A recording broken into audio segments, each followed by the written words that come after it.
जय गुरु जी।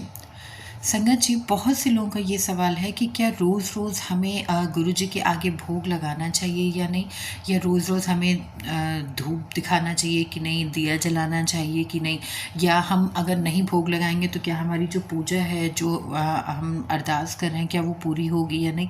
तो ऐसा कुछ भी नहीं है संगत जी। देखिए, गुरु जी जो है ना, वो हमारे भाव के भूखे हैं। जो भी हमारे गुरु जी की संगत है वो अच्छी तरीके से जानती है कि गुरु जी हमसे क्या चाहते हैं या क्या चाहते थे। तो सबसे बड़ी चीज़ है कि आप किसी भी भगवान की पूजा करिए तो भगवान भोग के भूखे नहीं होते, भाव के होते हैं। ये तो आप सबको मालूम है। तो सबसे बड़ी चीज़ क्या है कि आप अपना भाव उनके सामने रखिए।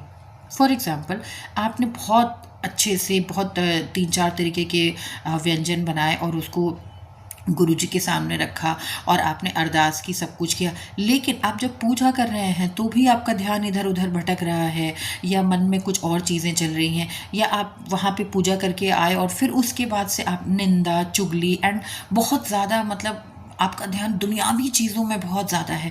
तो आप ये समझिए कि जो आपने वो भोग बनाने के लिए इतनी मेहनत की है, जो भी आपने 56 भोग उनके लिए बनाए हैं ना, वो किसी काम का नहीं है। तो इसलिए अगर आप कुछ भी नहीं कर सकते हैं, डेली डेली भोग नहीं लगा सकते हैं, तो कोई चिंता वाली बात नहीं है संगत जी। आप सिर्फ अच्छे मन से, और ये भी नहीं है कि आपको सिर्फ पूजा वाले अपने जो भी आपका जो पूजा का स्थान है आपको वहीं पर जाकर बैठकर करना है। आप जिसमें कंफर्टेबल हो आप वहाँ बैठे।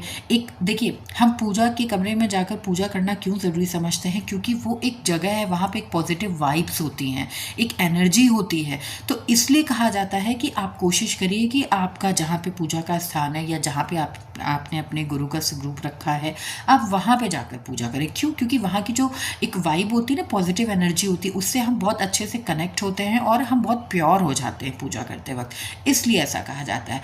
अगर आप नहीं केपेबल हो वहाँ पे पूजा करने के लिए, नहीं जा सकते हो, या आप डेली नहाकर वहाँ पे नहीं बैठ सकते हो, तो कोई नहीं, आप जहाँ पर भी बैठना चाहो आप वहाँ पर बैठो और बैठकर आंख बंद करके मन से गुरु जी को याद करिए। जो भी श्रद्धा भाव है वो करिए, सिमरन करिए, ज़्यादा से ज़्यादा मंत्र जाप करिए।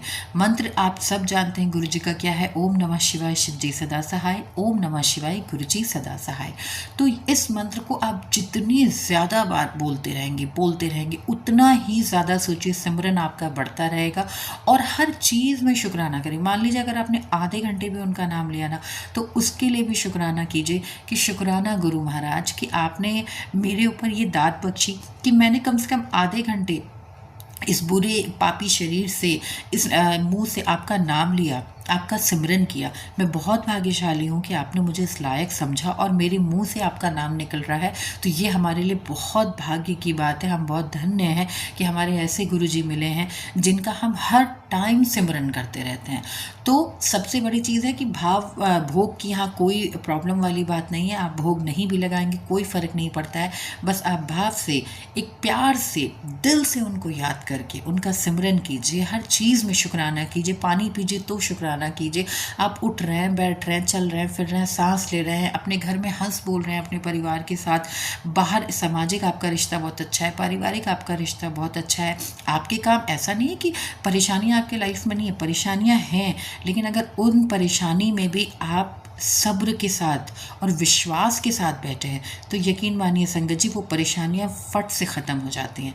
थोड़ा वक्त ज़रूर लगता है। क्यों लगता है उसकी भी वजह होती है, क्योंकि हमारे कर्मा होते हैं। 90% तो हमारे गुरु जी काट देते हैं और बाकी जो 10% है तो वो तो हमें काटना ही काटना है ना। तो उसके लिए गुरु जी को भी वक्त लगता है। गुरु जी चाहें तो एक चुटकी में हमारी सारी प्रॉब्लम्स को दूर कर सकते हैं और हमारी जो अरदास है उसे पूरी कर सकते हैं। लेकिन वो कहते हैं कि बेटा मैं ये कर तो दूँ, लेकिन तेरे कर्म भी तो कटने ज़रूरी हैं। तो हमारे कर्म काटने के लिए ही गुरु जी हमें सब्र बख्शते हैं।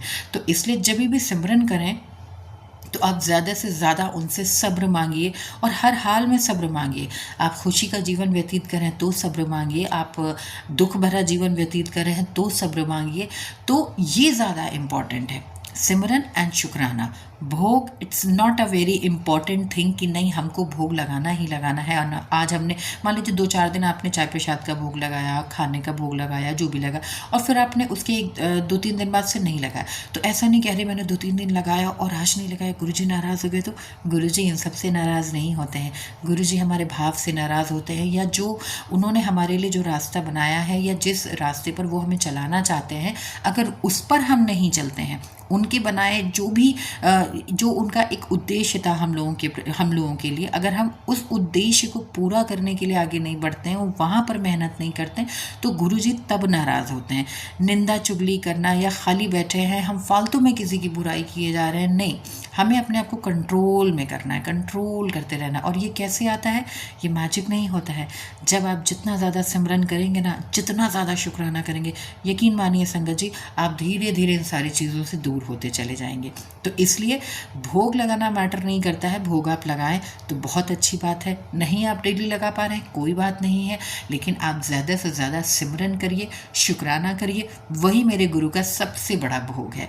तो अगर आपको गुरु जी को खुश करना है और आप चाहते हैं कि हर हाल में गुरु जी आपको सुकून और सब्र दें, तो इसके लिए आप हमेशा ज़्यादा से ज़्यादा सिमरन कीजिए और गुरु जी का शुक्राना कीजिए। जय गुरु जी, शुक्राना गुरु जी।